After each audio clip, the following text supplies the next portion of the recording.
मैं दावे के साथ कह सकता हूँ कि आपने DCF पर इससे अच्छा सेशन तो कभी देखा नहीं होगा और ना ही DCF पर इतनी इलेबरेटेड कोई सीरीज़ आपको कहीं भी देखने मिलेगी।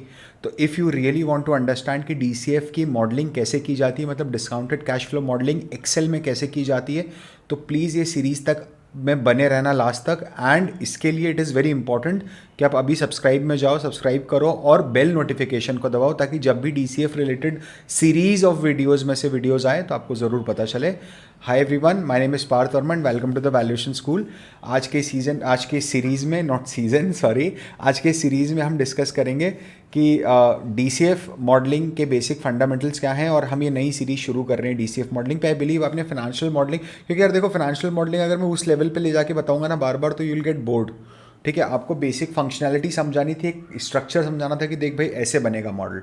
ठीक है, now I want you to take a jump directly to what is being important for you, what will take you very near to your job. तो आपकी जॉब के लिए क्या ज़्यादा ज़रूरी है, हम उस पर फोकस करते हैं। तो आज का ये सेशन हम DCF फंडामेंटल्स पे देखेंगे एंड हम पूरा सीरीज़ का रोड मैप प्लान करेंगे कि हम रोड मैप में क्या क्या सीखेंगे and how will you perform the DCF। Okay, so जल्दी से शुरू करते हैं। हाँ जी, चलिए भाई लोग, जिन्होंने भी अभी तक सब्सक्राइब नहीं किया है, सबसे पहले जाके सब्सक्राइब करो जल्दी से। Now will start it and हम देखते हैं कि हम कैसे इस पे आगे बढ़ना है। ठीक है, so the agenda is definitely DCF modelling and DCF modelling के अंदर this is only session number 1। अब यार ये 2-3 सवाल है ना, वो प्लीज़ मुझसे मत पूछना, वीडियो लंबा होगा पता है आपको, लेकिन उसके अलावा 2-3 सवाल है which hurts me the most. Number 1 कि कब ख़त्म होगा, मतलब literally do you want to know कब ख़त्म होगा। आप नहीं चाहते हो कि चलता रहे लगातार, मतलब कुछ कुछ अच्छा आता रहे। ठीक है, एक तो ये चीज़। सेकंड चीज़ इज़, क्या हम अगर यूट्यूब पे आपके वीडियोस देख रहे हैं तो आप सर्टिफिकेट दोगे क्या? अरे कैसी बात कर रहे हो यार, आप स्किल के पीछे पड़े हो या अभी भी सर्टिफिकेट तो यूडेमी पे मिल रहा है ना 300 रुपये में, जाके ले लो वहाँ से अगर लेना है तो। उससे कुछ होता है क्या? ठीक है, इट इज़ ऑल अबाउट कि आप कितना स्किल सेट के साथ वो काम करते हो। ठीक है, और कितना अच्छा आपको काम करना आता है ना। DCF में मुझे कुछ एक बेसिक पैरामीटर्स चाहिए, अगर आप वो फुलफ़िल नहीं करते हो तो प्लीज़ अभी इस वीडियो को मत देखो, पहले प्री रिक्विजिट्स जाके फुलफ़िल करो और उसके बाद आप देखना।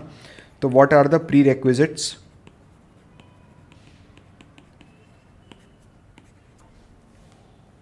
विच I want. Okay, number 1, you should have the basic understanding of time value of money. आपको basic time value of money का अंडरस्टैंडिंग होना चाहिए। ठीक है, time value of money concepts, इसकी एक बेसिक अंडरस्टैंडिंग होनी चाहिए। नंबर 2, आपको बेसिक अकाउंटिंग का नॉलेज होना चाहिए।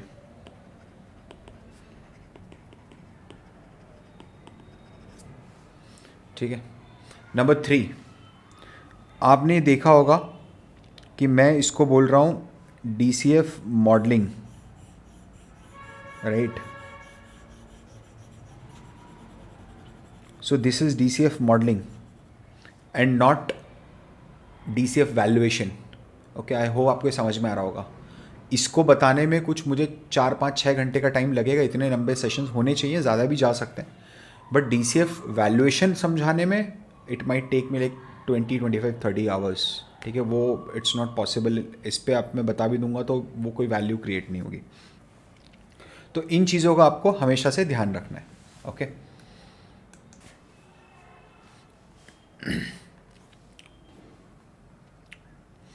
हाँ जी, तो हम कैसे प्रोसीड करेंगे आज उस पर समझते हैं। सबसे पहले number 1 what will start is, हम एक तो सीधे मॉडलिंग में जंप करेंगे।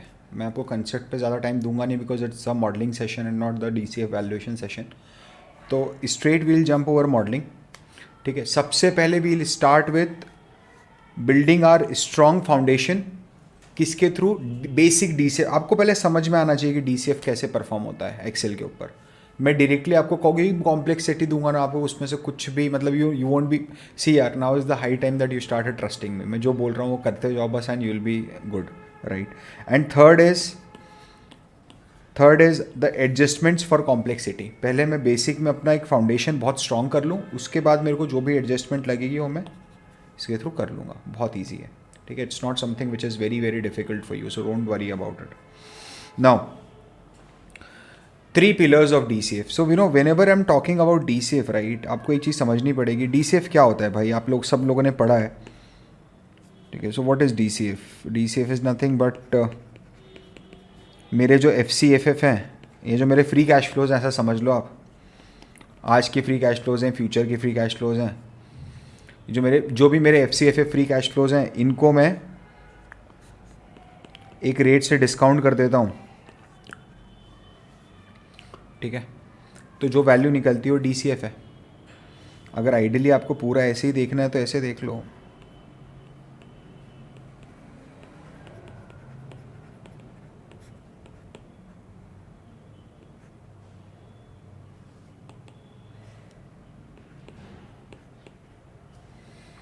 राइट, ये फंक्शन आपने देखा होगा, यूजुअली ऐसे ही फंक्शन होता है.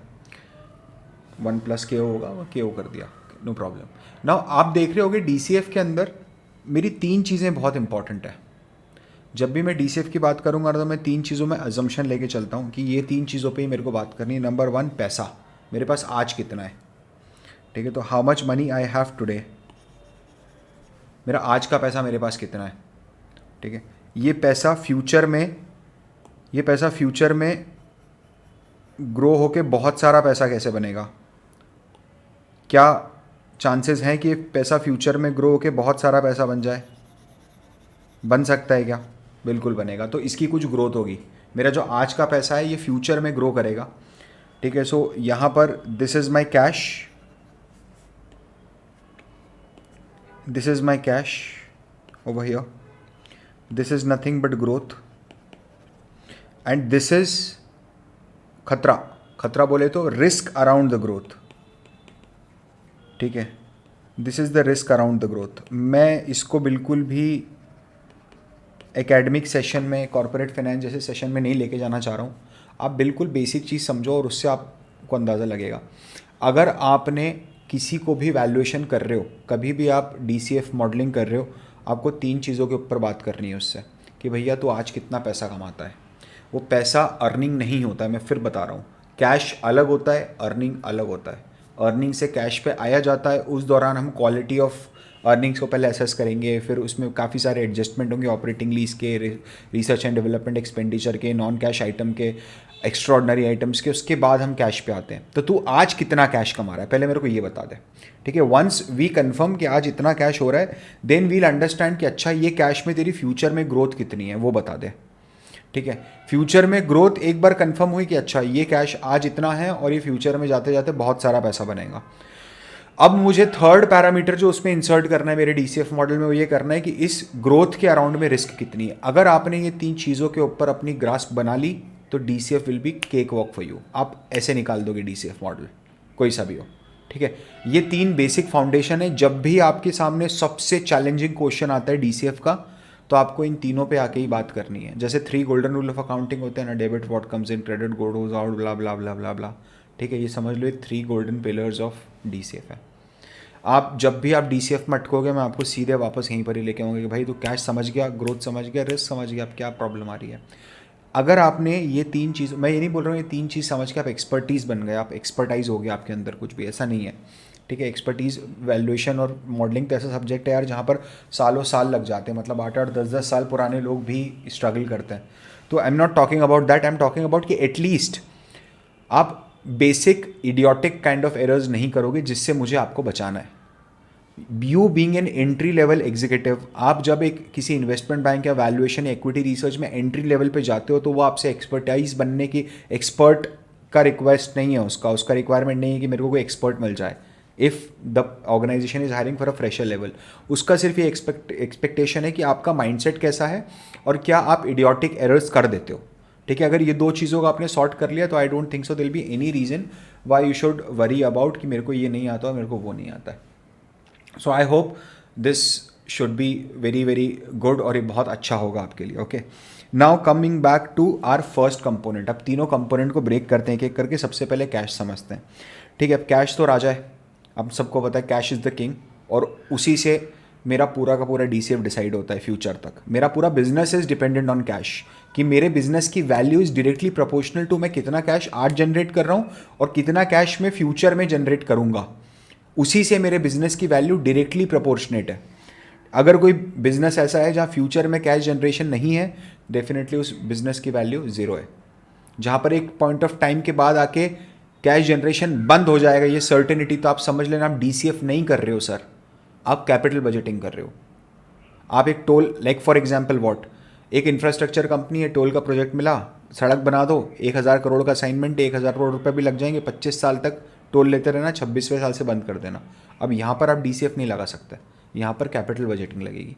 पूरे 25 साल के कैश फ्लोस फोरकास्ट होंगे, पूरे 25 साल का एक्सपेंसेस फोरकास्ट होंगे, उनका बेनिफिट निकलेगा, उसकी प्रेजेंट वैल्यू आएगी, NPV पॉजिटिव होना चाहिए, तो असाइनमेंट लेंगे, नहीं तो नहीं लेंगे। ठीक है, तो cash is the king. Okay, now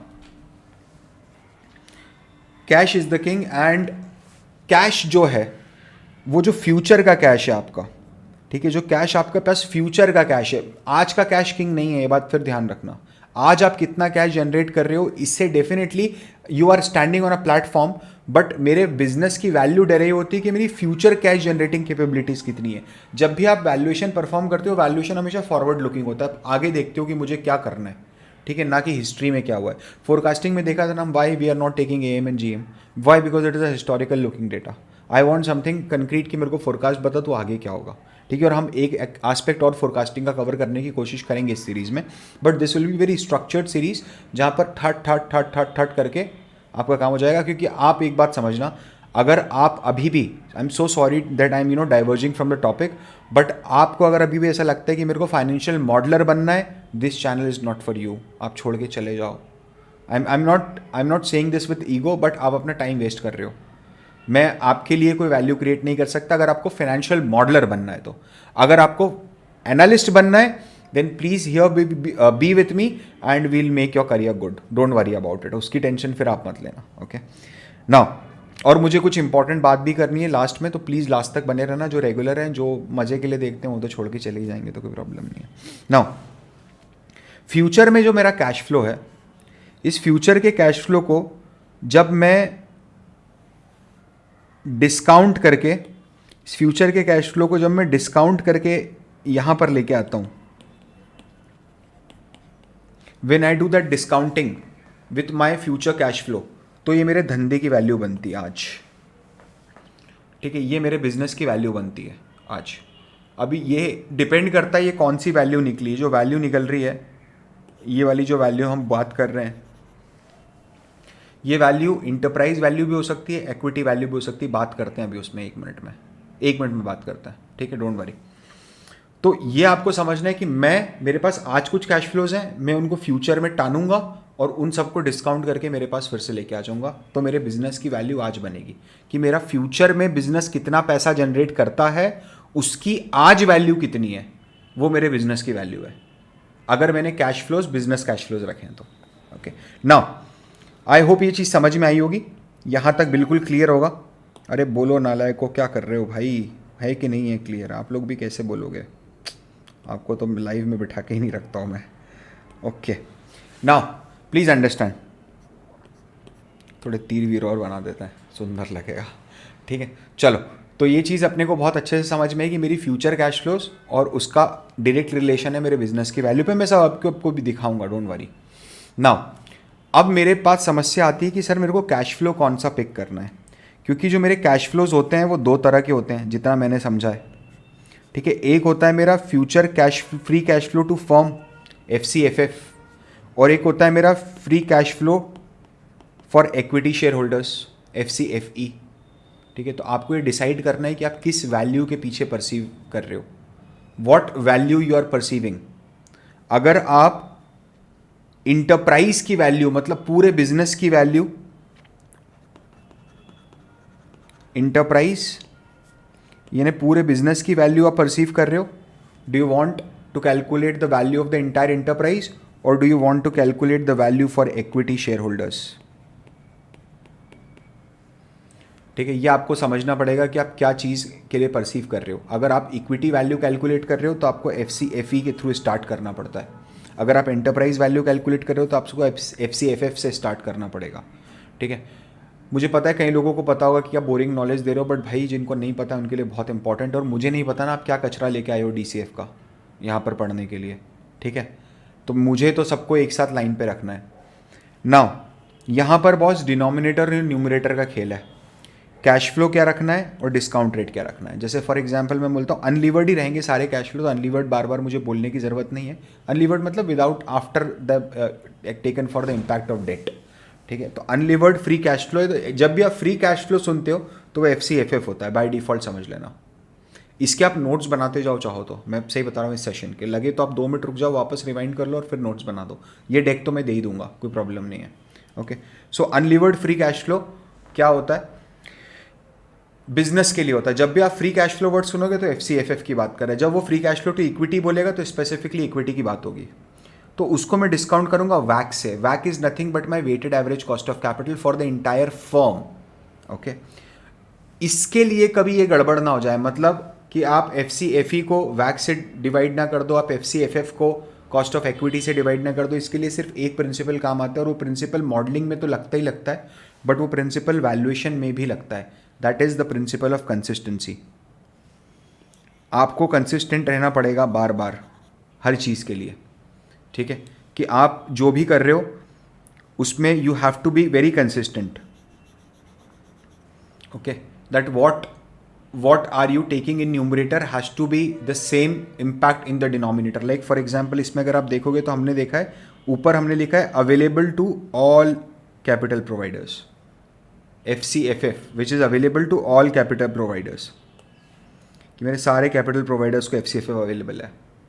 similarly उसके न्यूमरेटर में, मतलब उसके डिनोमिनेटर में, उसको मैं डिवाइड किससे करूंगा, मतलब मेरा वैक क्या रहेगा उस पर्टिकुलर वैल्यूएशन मॉडल में, मेरा रहेगा वैक। मेरा डिस्काउंट रेट क्या रहेगा, वैक रहेगा, which is cost of capital from all capital providers. Once I will be able to done that successfully, I believe what I got is the enterprise value. मेरी enterprise की वैल्यू बनेगी सीधे सीधे उससे।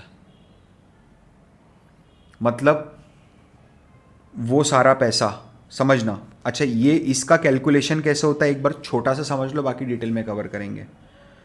ऑपरेटिंग इनकम बिजनेस की कितनी है, पहले तू धंधा कर भाई, ठीक है। पहले धंधा कर, धंधे से रिलेटेड सारे खर्चे निकाल दे। निकल गए। अब भाई साहब, अब एक खर्चा ऐसा बचता है जो आपको देना ही पड़ेगा, नहीं तो अगले साल बिजनेस में ताला लग जाएगा। बिजनेस ही नहीं होगा तो कैसा ऑपरेटिंग और कैसी इनकम, जो है आपका टैक्स,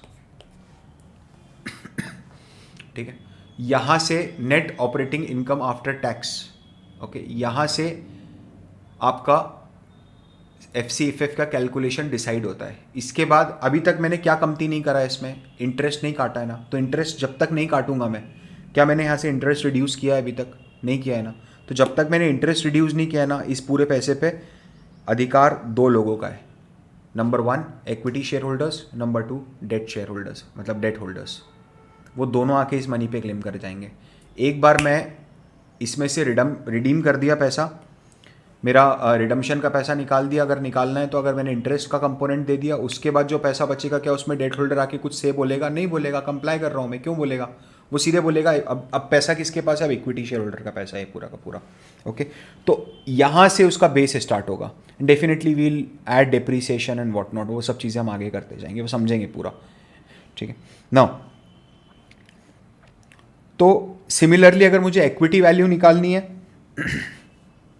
तो आप देखोगे मैंने सिंपल लिखा है available to all equity share holders and cost of equity, because cost of equity तो इक्विटी शेयर होल्डर्स के लिए होती है। जो रिजल्टेंट आएगा that is nothing but your equity value, वो आपकी इक्विटी वैल्यू होगी, ठीक है। आई होप ये चीज़ समझ में आ रही होगी। सर एंटरप्राइज वैल्यू और इक्विटी वैल्यू का यूज़ कब करते हैं, कब दोनों को निकाला जाता है, किन कंडीशंस में दोनों को निकाला जाता है?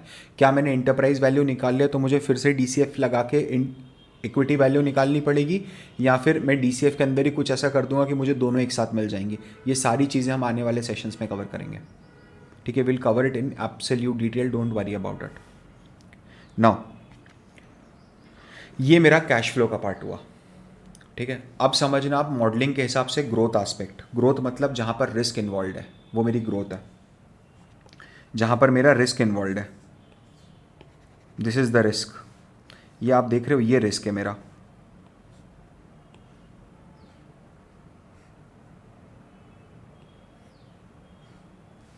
राइट। ये जो अप्स एंड डाउन्स हो रहे हैं ना, दिस इज माई रिस्क।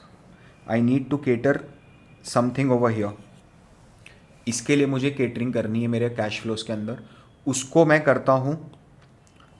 ये मेरा रिस्क है, और ये जो है this is what is my growth, okay, over a period of time, कि मेरे फ्यूचर में अब कैश फ्लोज कितने ग्रोथ करेंगे। ये हमने एक फोरकास्टिंग का वीडियो अभी रिसेंटली करा है, आई बटन पे मैं डाल दूंगा, आप देख लेना। बेसिक है बहुत, लेकिन डोंट वरी, वो जस्ट टू स्टार्ट है। इसमें और भी हम इसको एडवांस लेवल पे लेके जाएंगे इसी सेशंस में, ये वाले सेशंस में। नाउ प्लीज़ अंडरस्टैंड, एक क्वेश्चन बार बार आता है, हाउ लॉन्ग टू फोरकास्ट। क्या मैं 3 ईयर्स का फोरकास्टिंग करूँ, मैं 5 ईयर्स का करूँ, मैं 10 ईयर्स का करूँ, मैं 20 ईयर्स का करूँ। अब समझना, आप डिपेंड करता है, ठीक है। डिपेंड करता है मतलब डिपेंड करता है कि क्या आप आपके बिजनेस को गोइंग कंसर्न मानते हो। अगर नहीं मानते हो तो वैल्यूएशन कर ही क्यों रहे हो, सबसे बड़ी बात तो यही आ जाती है। अगर बिजनेस गोइंग कंसर्न नहीं है तो डिस्ट्रेस्ड वैल्यूएशन होगा, वो अलग होता है। लिक्विडिटी वैल्यूएशन होता है, वो बिल्कुल अलग होता है, ठीक है। हम तो डीसीएफ की बात कर रहे हैं। तो अगर आपको कॉन्फिडेंस ही नहीं है, मैनेजमेंट को कॉन्फिडेंस ही नहीं कि मैं धंधा चला पाऊंगा, ठीक है, तो फिर उस केस के अंदर तो बात ही खत्म हो गई। तो सर मैं अगर ये मान के चलता हूँ कि बिजनेस गोइंग कंसर्न तक चलेगा, मतलब जन्मों जन्मांतर तक चलेगा, तो क्या मैं सारा का सारा कैश फ्लोज को फोरकास्ट करते बैठूँ क्या? मतलब क्या पूरे 16,384 कॉलम्स जो हैं उनमें 16,384 ईयर्स तक का फोरकास्टिंग लगा दूँ क्या? बिल्कुल भी मत करना ये काम, कोई फ़र्क नहीं पड़ेगा वैल्यू में। मतलब करके भी देख लोगे आप तो there is absolutely no difference in it, ठीक है। उसके लिए हम टर्मिनल वैल्यू का कंसेप्ट लेके आते हैं। क्या होता है, हमें ये चीज़ देखनी है कि मेरा बिजनेस का हाई ग्रोथ पीरियड कितना है।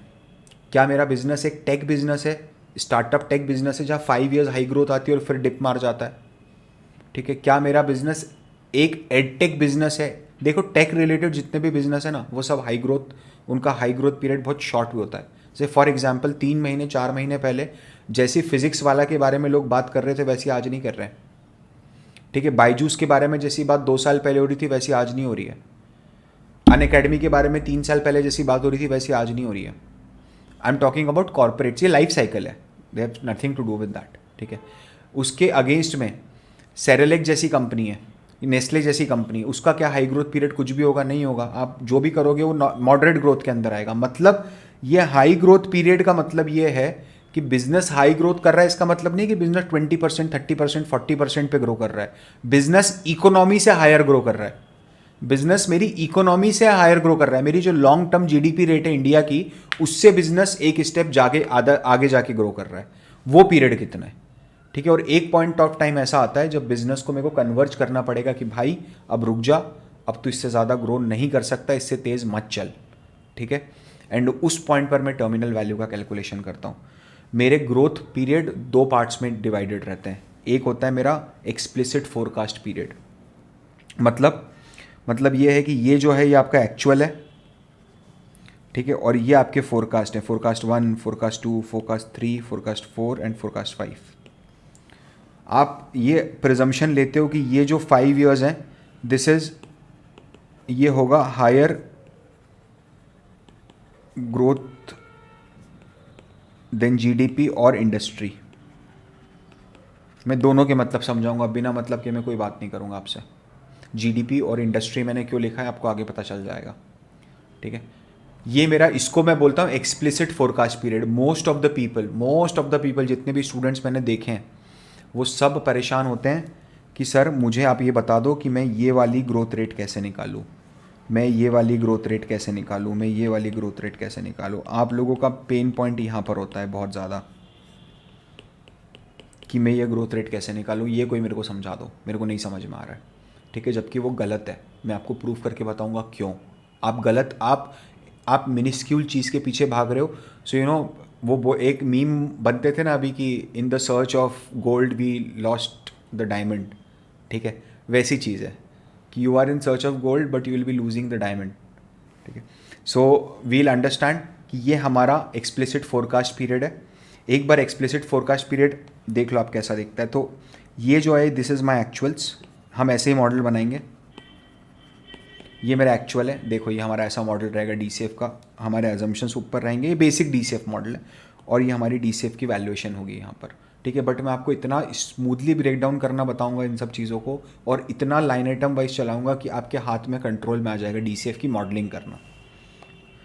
But again I have to tell this to you, आपको ये समझना पड़ेगा कि आपको मॉडलर बनना है या एनालिस्ट बनना है। ठीक है, नाउ ये जो पीरियड है मेरा, this is nothing but this is my explicit forecast period. इसी को मैं एक्सप्लिसिट फोरकास्ट पीरियड बोलता हूँ। ठीक है, ये वाला जो बीच का पीरियड है, टर्मिनल एक्चुअल से लेकर के टर्मिनल ईयर के बीच का पीरियड है। Now terminal value, terminal value पे क्या होता है, बिजनेस को सिग्नल मिलने लग जाते हैं कि भाई बहुत तेज़ चल रही हो, अब रुक जाओ, अब इससे ज़्यादा तेज़ अगर बढ़ोगे तो कंट्री से बड़े हो जाओगे, इकोनॉमी से बड़े हो जाओगे, GDP से बड़े हो जाओगे, सबसे बड़ा इंडस्ट्री में सबसे बड़े, और इंडस्ट्री से भी बड़े हो जाओगे। अगर इससे तेज़ चलोगे तो आप ही इंडस्ट्री बन जाओगे। तो एक पॉइंट ऑफ टाइम पर हमको हमारे वैल्यूएशन को स्टॉप करना पड़ती है फोरकास्टिंग को, और हमको टर्मिनल ईयर अज्यूम करना पड़ता है कि बस अब यहाँ पर मेरा टर्मिनल ईयर एंड होता है। ठीक है, स्टार्ट होता है। टर्मिनल ईयर का जो कैलकुलेशन हम करते हैं वो दो तरीके से हम करते हैं, मैं आपको अभी बेसिक बता देता हूँ। एक हम करते हैं गॉर्डन्स ग्रोथ, जिन लोगों को ये पता नहीं है भाई सीख के आओ। ठीक है, गॉर्डन्स ग्रोथ। दूसरा हम लोग करते हैं एग्जिट मल्टीपल्स। ये दोनों अप्रोचेस हम कवर करेंगे जब हम टर्मिनल ईयर का कैलकुलेशन करेंगे तब। ठीक है, जब हम टर्मिनल ईयर का कैलकुलेशन करेंगे दोनों चीज़ें हम we will make it. Okay, terminal year के कैलकुलेशन में क्या होगा आप देख रहे हो, क्यों मैंने आपको बोला था, आप प्लीज़ थोड़ा अटेंशन पे करना, आपको खुद समझ में आएगा कि what I am trying to tell to you, कि मैं क्या बोलना चाह रहा हूँ। आप देखो जो प्रेजेंट वैल्यू निकली है मेरी एक्सप्लिसिट फोरकास्ट पीरियड की, वो निकली है 169734 उस मॉडल में। ठीक है, और जो मेरी टर्मिनल ईयर की वैल्यू निकली वो निकली है 618675। Okay, and this is my enterprise value 788409। आप ये देखो सर, जो मैं बताना चाह रहा हूँ, 788409 में का 78% कहाँ से आ रहा है, टर्मिनल ईयर से आ रहा है, और 21%, सिर्फ 21% कहाँ से आ रहा है, एक्सप्लिसिट फोरकास्ट पीरियड से आ रहा है। तो आप मुझे एक बात बताओ, क्या आपने, और ये तो बहुत ज़्यादा आ रहा है, पता है ये रेशो जो रहता है ना यूजुअली ये 85-15 का रहता है। मतलब 15% जो वैल्यू डिराइव होती है वो एक्सप्लिसिट फोरकास्ट से होती है, और जो 85% वैल्यू डिराइव होती है वो टर्मिनल ईयर से होती है। ठीक है, नाउ प्लीज़ अंडरस्टैंड, जब मुझे पता है कि इतना लेस रेलेवेंस है एक्सप्लिसिट फोरकास्ट पीरियड का, ठीक है, जब इतना लेस रेलेवेंस है एक्सप्लिसिट फोरकास्ट पीरियड का, तो क्या मुझे कोई फ़र्क पड़ता है कि अगर मेरी ग्रोथ रेट 12% होनी थी और मैंने 11.5% ले ली, या 12% होनी थी और 12.5% ले ली? बिल्कुल भी नहीं पड़ता। This is a game of approximation. ठीक है, और एनीवेज हम तो यहाँ कैलकुलेटर बनाना सीख रहे हैं कि DCF का कैलकुलेटर कैसा बनाया जाता है, मॉडलिंग कैसे करी जाती है DCF की। ठीक है, और उसके बाद आपने एक इक्विटी वैल्यू निकाली। आई होप आपको समझ में आ रहा होगा टर्मिनल ईयर क्यों सबसे ज़्यादा सेंसिटाइज्ड है। This is highly sensitised to the value, is highly sensitised to the value and not the explicit forecast period. Okay, I hope यहाँ तक बहुत अच्छे से आपको क्लियर हुआ होगा। अरे नालायकों, अगर अभी भी किसी ने नहीं दबाया है सब्सक्राइब बटन, ठीक है, तो अब तो शर्म करो और अब तो दबा दो। ठीक है, और जितने भी लोग हैं जो अभी तक लाइक नहीं किए इस वीडियो को, लाइक करो भाई, और इनको दोस्तों के साथ शेयर करो। ठीक है, खजाना समझ के मत रखो इसको अपने पास। नाउ अब तीसरा और एक इम्पॉर्टेंट टॉपिक पे मैं बात करता हूँ, which is matter of concern for all of us, which is risk in this particular growth. ये जो रिस्क आई है ना मेरी, मैं इसको कैसे अकाउंट फॉर करूँगा, ये प्रॉब्लम आ रही है मेरे साथ, ये डिप बन रहा है, इन सब को मैं कैसे मेरे कैश फ्लोज के अंदर DCF मॉडल के अंदर अकाउंट फॉर करूँगा। तो रिस्क को अकाउंट फॉर करा जाता है डिस्काउंट रेट से। ठीक है, डिस्काउंट रेट से रिस्क को अकाउंट फॉर करा जाता है। ठीक है, प्लीज़ अंडरस्टैंड। वैक जो है, वैक वर्ड यूज़ करा जाता है, इंडस्ट्री यूज़ करा जाता है वैक वर्ड, बट इसका मतलब है weighted average cost of capital. ठीक है, दैट इज वैक। नाउ वैक का फॉर्मूला अगर आपको देखना है तो फॉर्मूला तो बहुत क्लियर कट है, आप लोगों ने पढ़ा भी होगा कई बार। कॉस्ट ऑफ इक्विटी में वेट ऑफ इक्विटी इंक्लूड कर दिया, और उसको ऐड करा कॉस्ट ऑफ डेट में वेट ऑफ डेट के साथ। ये तो बहुत बेसिक फॉर्मूला है, ये तो सब ने पढ़ा है। एक एक करके खोल के देखते हैं इसको। ठीक है, cost of equity. Cost of equity में अगर आपको जाना है तो कॉस्ट ऑफ इक्विटी में ये जो फॉर्मूला हम देख रहे हैं ये हमारा फॉर्मूला CAPM वाला है। ये CAPM का फॉर्मूला है। CAPM का फॉर्मूला क्या बोलता है कि कॉस्ट ऑफ इक्विटी में अगर मैं तेरी इक्विटी में इन्वेस्ट करता हूँ, और ये मैं बहुत बेसिक बता रहा हूँ, अगर आप एक्चुअल में समझोगे ना तो मुझे कॉस्ट ऑफ इक्विटी मतलब वो जो मैं एलीट मेंटरशिप प्रोग्राम लेता हूँ उसमें कॉस्ट ऑफ इक्विटी समझाने में like it takes us 6 hours for this, almost 5 hours for this and 3 hours for beta. So it's like 14 hours लगते हैं just to explain cost of equity. It is so important. मैं फिर भी कोशिश करता हूँ आपको बहुत मतलब ब्रीफ में और अच्छे से समझाने की। आपके पास एक कंपनी आई, कंपनी ने बोला कि सर आप हमारी कंपनी में इन्वेस्ट करोगे? आपने बोला क्यों नहीं करेंगे, बिल्कुल करेंगे। एंड ही आस्क्ड कि द प्रमोटर आस्क्ड कि अच्छा बताओ आपका एक्सपेक्टेड रिटर्न क्या है, how much are you expecting, क्योंकि आप जितना एक्सपेक्ट करोगे वही हमारी कॉस्ट हो जाएगी। वो बोले ऐसा क्यों, जब मैं लास्ट टाइम डिबेंचर लेने आया था तब तो तूने पूछा नहीं था। ठीक है, तो बोले सर डिबेंचर पे तो कॉस्ट जो होती है वो डिबेंचर के फेस पे लिखी होती है ना कि 9% दूंगा, तो मुझे पता है ना कि मेरी कॉस्ट 9% है, वो तो एक्सप्लिसिट कॉस्ट हो गई ना, लिखी हुई एक्सप्लिसिट है वो। लेकिन कॉस्ट ऑफ इक्विटी के केस के अंदर सर आपका एक्सपेक्टेशन क्या है उसके, क्योंकि आप मालिक हो ना, तो आपका एक्सपेक्टेशन तो कम या ज़्यादा भी हो सकता है, वहाँ पर आप मालिक नहीं थे। ठीक है, तो आप मुझे बताओ आपका एक्सपेक्टेशन क्या है। तो आप बोलोगे कि भाई देख, अगर मैं तेरी कंपनी में पैसा ना लगा के एक कोई सेफ बॉन्ड में पैसा लगा देता, कोई सोवरेन बॉन्ड में पैसा लगा देता US गवर्नमेंट के, तो मेरे को है ना मिनिमम 6% रिटर्न तो मिल ही जाता, तो मेरे को तो उतना तो दे ही दे। तो वो बोला ठीक है सर कोई बात नहीं, 6% रिटर्न डन, मैं चलता हूँ। अरे रुक भाई, अभी कहाँ जा रहा है, ये तो मेरे को मिलता जब मैं बिना कोई रिस्क लिए पैसा लगा देता। मैं इंडिया के, समझना, मैं इंडिया के, मैंने एक वर्ड यूज करा है, मैं इंडिया के इक्विटी स्टॉक मार्केट में भी तो पैसा लगा रहा हूं। तो बोले हाँ बिल्कुल लगा रहे हो। तो बोले उसके लिए भी तो प्रीमियम देगा कि नहीं देगा?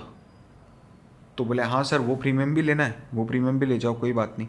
तो सर वो प्रीमियम जो है हमारी 3% चल रही है, ठीक है, उसके लिए आपको 3% देंगे। चल ठीक है डन, 3% में मेरे रिस्क टॉलरेंस पे आ जाता है, 3% मेरे को एक्स्ट्रा प्रीमियम दे क्योंकि मैं रिस्क ले रहा हूँ इक्विटी के अंदर पैसा लगाने की। तो बोले सर ठीक है अब चलूँ। अरे बोले रुक भाई, अभी कहाँ जा रहा है, तेरी कंपनी में 25% रिस्क ज़्यादा है as compare to average Indian company. आप लोगों को बीटा का मतलब सिखाया जाता है कि 1.25 का बीटा है तो मेरा निफ्टी 100 से बढ़ेगा तो मेरा स्टॉक 125। दैट्स रबिश, वो एकेडमिक डेफिनेशन है। Beta is not a return measure. आप लोग बीटा को, जब आपसे कोई बीटा की डेफिनेशन पूछता है तो आप रिटर्न के पर्सपेक्टिव से डेफिनेशन बताते हो हमेशा। देखना, सोच के बताओ, यही तो बोलते हो आप कि if the beta is 1.5 then the return I will generate over Sensex like 50% more. If Sensex goes 100 I will go 150, right. आप रिटर्न के एक्सपेक्टेशन में बताना शुरू कर देते हो पट पट पट पट पट पट बोल के उसको, जबकि beta is the risk measure कि सर आपकी जो कंपनी है ना, ये जो आप ब्रांड खोल के रखे हो, ठीक है, ये कंपनी ऐसी है जहाँ डिस्क्रिशनरी आइटम है, मतलब आदमी चाहे तो इसका कंजम्पशन डेफर कर सकता है। जैसे क्या, शार्क टैंक के अंदर वो देखा था एक पानी वाटर बॉटल, मतलब नॉर्मल वाटर को फ्लेवर्ड करने के लिए उन्होंने लिक्विड बनाया था।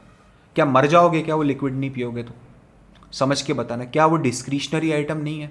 डिस्क्रिशनरी आइटम मतलब जिसका कंजम्पशन आप डेफर कर सकते हो, ठीक है। तो ऐसे केसेस, ऐसी कंपनीज का यूजुअली बीटा हाई रहता है। अच्छा, ऐसे बहुत सारे दूसरे भी कंडीशंस हैं जिन कंपनीज का बीटा हाई रहता है। मैंने एक एग्जांपल लेके बता दिया आपको।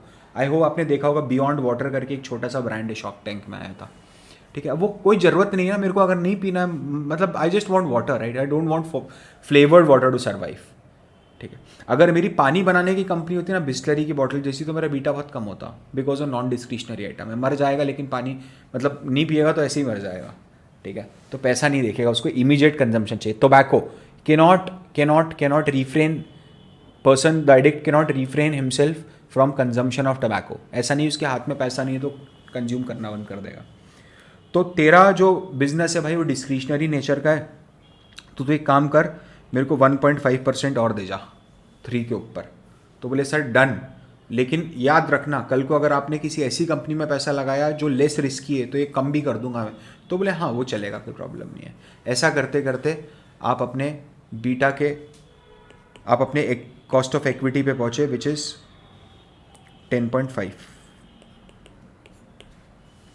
ठीक है, विच इज़ 10.5%। ये आपकी कॉस्ट ऑफ इक्विटी आई है। हम कॉस्ट ऑफ इक्विटी भी निकालना सीखेंगे, वैक का शेड्यूल बनाएंगे पूरा। अब एक चीज़ आती है, अभी तो चलो प्रमोटर मेरा दोस्त था, प्लीज़ ये भी बहुत ध्यान से समझना, ये कोई कंसेप्ट बताएगा नहीं आपको। प्रमोटर मेरा दोस्त था, ठीक है, तो प्रमोटर मेरे पास आ गया कि बॉस तू बता तेरे को कितना एक्सपेक्टेड है। फॉर एग्जाम्पल आप मान लो आप रिलायंस इंडस्ट्रीज़ की कॉस्ट ऑफ इक्विटी निकाल रहे हो। रिलायंस इंडस्ट्रीज़ में 10 लाख यूनिक शेयर होल्डर्स हैं, पता है आपको, 10 लाख यूनिक शेयर होल्डर्स। किस किस के पास जाओगे भाई, किस किस के पास जाओगे पूछने की आपका परसेप्शन क्या है? क्या ये पॉसिबल है? बिल्कुल पॉसिबल नहीं है, ठीक है, इट्स रबिश। मुझे कोई एक व्यक्ति चाहिए जिसके परसेप्शन से कॉस्ट ऑफ इक्विटी कैलकुलेट हो, तो एक set of individual, set of people, ठीक है। और यहाँ पर एंट्री होती है मार्जिनल इन्वेस्टर्स की।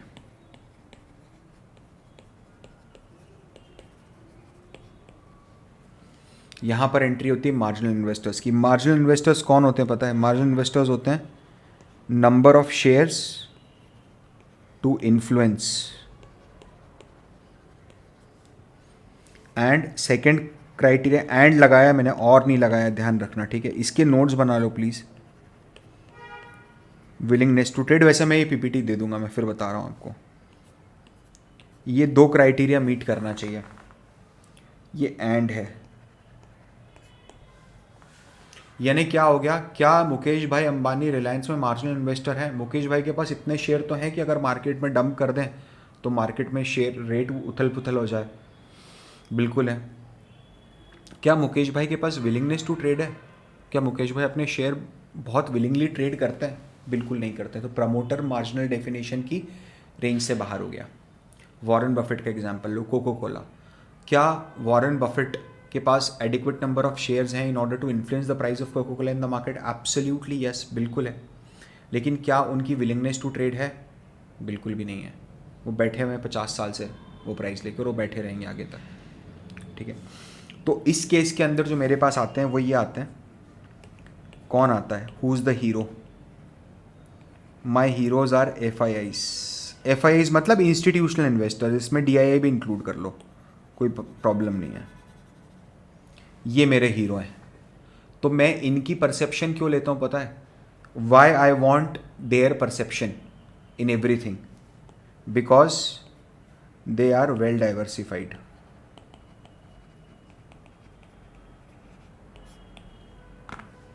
दे आर वेल डाइवर्सिफाइड। तो उसको अनसिस्टमेटिक रिस्क के लिए ही रिवॉर्ड चाहिए, बस उसको सिस्टमेटिक रिस्क के लिए रिवॉर्ड नहीं चाहिए। मतलब क्या है, वापस समझना। मेरे पास 10 लाख रुपया है, मैंने रिलायंस में पूरा 10 लाख रुपया इन्वेस्ट कर दिया।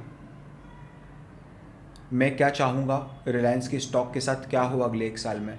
डेफिनेटली डबल हो जाए, उससे अच्छा क्या बात है। अगर डबल ट्रिपल हो जाए सर, क्यों भाई, क्यों इतनी अनएक्सपेक्टेड एक्सपेक्टेशन है तेरी? सर पूरा 100% रिस्क लिया है ना मैंने डाइवर्सिफिकेशन क्या, रिलायंस डूब गया तो मैं तो ख़त्म, तो मैंने तो लॉटरी का टिकट खरीद लिया है। FII लॉटरी का टिकट नहीं खरीदते ना। FII सेक्टर वाइज डाइवर्सिफाइड है। FII with in one industry, with in one country, अलग अलग असेट क्लास में डाइवर्सिफाइड है। ऐसे FII ग्लोबल लेवल पे अलग अलग कंट्रीज से भी डाइवर्सिफाइड है। तो उनका डाइवर्सिफिकेशन मल्टीपल स्टेज डाइवर्सिफिकेशन है, तो इसलिए उसको डाइवर्सिफाइड रिस्क के लिए रिवॉर्ड नहीं चाहिए। डाइवर्सिफिकेशन का या सिस्टमेटिक रिस्क का रिवॉर्ड नहीं चाहिए, उसको रिवॉर्ड चाहिए अनसिस्टमेटिक रिस्क का। Beta is the measure of unsystematic risk, ठीक है। उसका मुझे रिवॉर्ड चाहिए, जो सिस्टम की रिस्क नहीं है। अनसिस्टमेटिक में कंपनी स्पेसिफिक रिस्क है, टर्मिनोलॉजी इधर उधर उसकी, पर कंपनी स्पेसिफिक रिस्क है। तो FII, अब एक बात ध्यान रखना, थोड़ा फ्लैशबैक में जाओ 2 हफ्ते पहले, मतलब जब ये वीडियो रिकॉर्ड हो रहा है उससे 2 हफ्ते पहले अडानी और हिंडनबर्ग का रिपोर्ट आया था। उस रिपोर्ट के अंदर हमने देखा कि अडानी को जिन FIIs ने इन्वेस्टमेंट किया है उन्होंने अपना 97% कैपिटल अडानी इंडस्ट्रीज़ में लगा दिया। ये FII का यूजुअल बिहेवियर नहीं है, ठीक है। इसीलिए बहुत मुद्दे उठे कि वो FII फेक है या जो भी है, या उसको साइफन ऑफ हो रहा है फंड, जो भी है उस पर लगेगा, अलग वीडियो बना देंगे। ठीक है, ये वेल डाइवर्सिफाइड है। आई होप ये आपको समझ में आया होगा।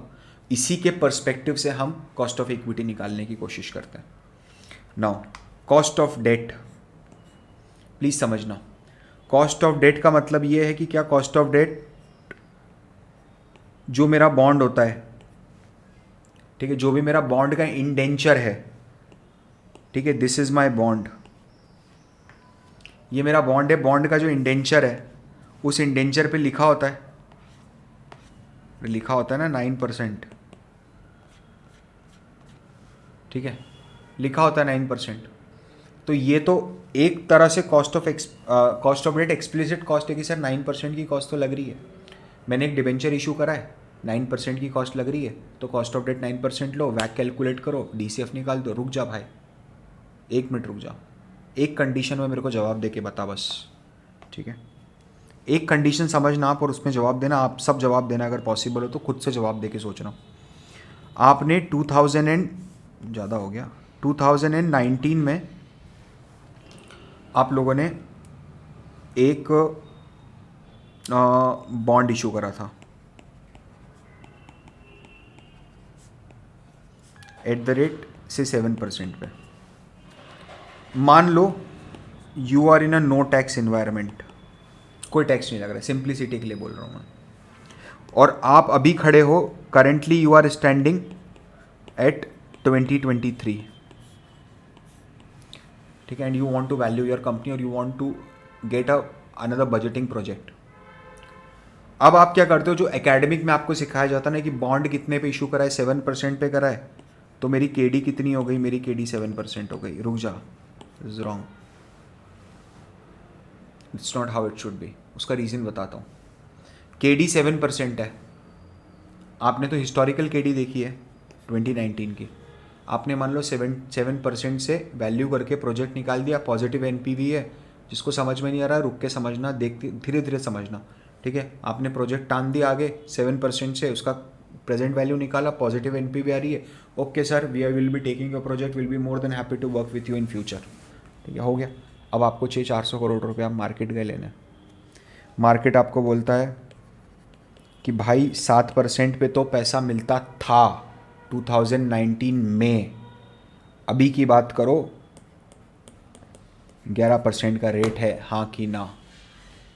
हो गया काम ख़त्म, प्रोजेक्ट एक्सेप्ट हो चुका है, ठीक है। अभी 11% डाल के देखो उस मॉडल में क्या NPV पॉजिटिव आएगी, आ भी सकती है लेकिन ना भी आए, ठीक है। आपका तो पूरा आपने प्रॉब्लम कर दिया ना। क्यों प्रॉब्लम हुआ पता है ये आपने क्यों प्रॉब्लम करा, because this is historical. even my cost of debt should be forward looking।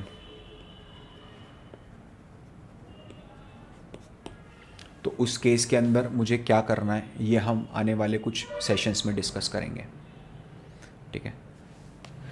I hope आपको यहाँ तक बहुत अच्छा लगा होगा। अरे बाप रे, कहाँ गया, या I am back, okay. I hope आपको यहाँ तक बहुत अच्छा लगा होगा। आप मेरे साथ इस पूरी जर्नी को एंजॉय करना, ठीक है। एंड प्रिटी श्योर आपको 2-3 काम अब और करने।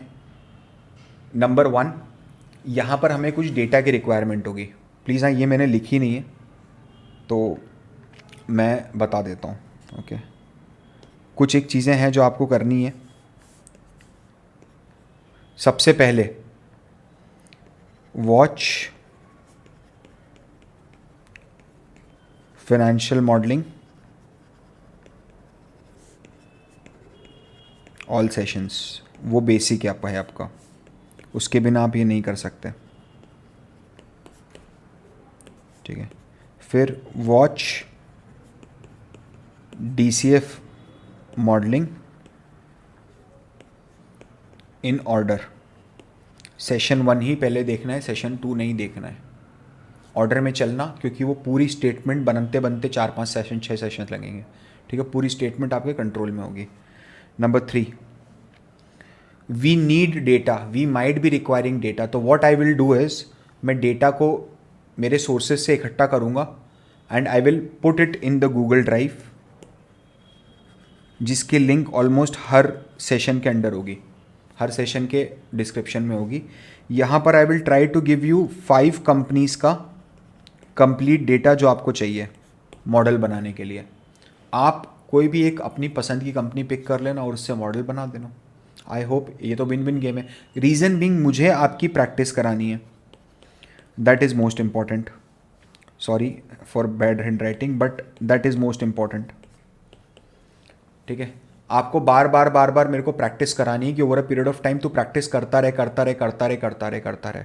एक्सेल का वीडियो आप बैठ के देखोगे, it will be of no use to you. मैं इतना एफर्ट डाल रहा हूँ आप लोगों के लिए, आप बस इतना एफर्ट डालना कि जब भी आप अपना पूरा मॉडल कंप्लीट करो, आप कमेंट के अंदर अपनी फीडबैक देना, लाइक करना, आपको सोशल मीडिया पे शेयर करना है वो करना। ठीक है, क्रेडिट देना नहीं देना that is totally up to you. I don't want that, I am not working for that. Okay, now I hope ये बेसिक, ये अपने boss, this is the rule of the game. ठीक है, रूल्स ऑफ गेम। अगर कोई problem आती है, आप किसी भी तरह से इसको फॉलो नहीं कर पा रहे हो तो मत करो, कोई ज़बरदस्ती तो है नहीं। ठीक है, मुझसे लिंक्डइन पे मत पूछो कि क्या मैं यूट्यूब वीडियोस देखूंगा तो आप सर्टिफिकेट दोगे। सर्टिफिकेट के लिए यूडेमी है, सर्टिफिकेट के लिए स्किल शेयर है। सर्टिफिकेट आप 40,000 50,000 रुपये दे के भी खरीद सकते हो।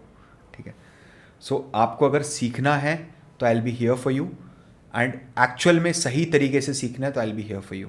ठीक है, अब ये तो हो गई बेसिक चीज़ें। अब आपको मेरे साथ मेरे पे एक फेवर करना है। ठीक है, वो फेवर क्या है? Please join us with complete totality. See it's a mentor mentee relationship. I have never considered myself as a teacher. ठीक है, आप लोग सब मेरे लिए मेंटीज़ हो, मैं आपका मेंटोर हूँ। वर्चुअल है, नई बात हो पाती है, that's absolutely fine, but connect तो है ना यार, कैसी बात कर रहे हो? कनेक्शन तो बना हुआ है ना। आज भी इंतज़ार तो करते ही हो ना कि क्या बताएंगे। ठीक है, और अच्छा ही बता रहा हूँ मैं, आई एम प्रीटी श्योर। ठीक है, तो आप पूरी टोटलिटी के साथ ज्वाइन करो। एक सबसे पहले क्यों आपको, और सब फ्री है, मैं ऐसे फालतू ये सब अभी नहीं, I am not into that. ठीक है, तो इसमें why you should join this programme, why you should join our Telegram channel. Number 1, इसमें होंगे regular Zoom sessions which is not recorded, जो रिकॉर्डेड नहीं होते हैं। मैंने Q&A लिया था लास्ट टाइम, इस मंथ भी, फरवरी में भी मैं 2 प्लान कर रहा हूँ। डोंट वरी अगर आप ये वीडियो लेट देख रहे हो तो ये कंटिन्यूटी में चलता रहता है। ठीक है, तो वो मैं सिर्फ और सिर्फ मेरी टेलीग्राम ऑडियंस के साथ ही शेयर करता हूँ। ठीक है, तो आप उसको अगर आपने ज्वाइन नहीं किया तो प्लीज़ ज्वाइन करो। दूसरा मेरी आपसे पर्सनल रिक्वेस्ट ये है, लिंक्डइन पे जाके आप वैल्यूएशन स्कूल का पेज फॉलो करो। ठीक है, वैल्यूएशन स्कूल का पेज फॉलो करो। Okay, do that. ठीक है, यहाँ पर यू विल गेट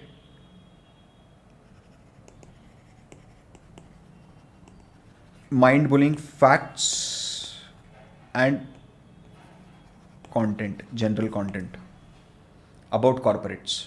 ठीक है, और रेगुलर हम लोग कुछ अनाउंसमेंट होगा तो आगे हम उसको भी पिवट करेंगे उसके ऊपर। ठीक है, और तीसरा, अगर किसी ने अभी भी कोई ऐसा है जिसने नहीं फॉलो किया मुझे लिंक्डइन के ऊपर, तो प्लीज़ आप मुझे भी लिंक्डइन पे फॉलो करो। मैं बहुत अच्छा कंटेंट लिखता हूँ लिंक्डइन के ऊपर। ठीक है, बहुत इजी तरीके से लिखता हूँ, आप लोगों के लिए लिखता हूँ, मेरी ऑडियंस को माइंड में रख के लिखता हूँ कि मेरे को अगर एक 19 to 24 ईयर्स के स्टूडेंट को कंटेंट समझाना है फाइनेंस का तो मैं कैसे समझा सकता हूँ।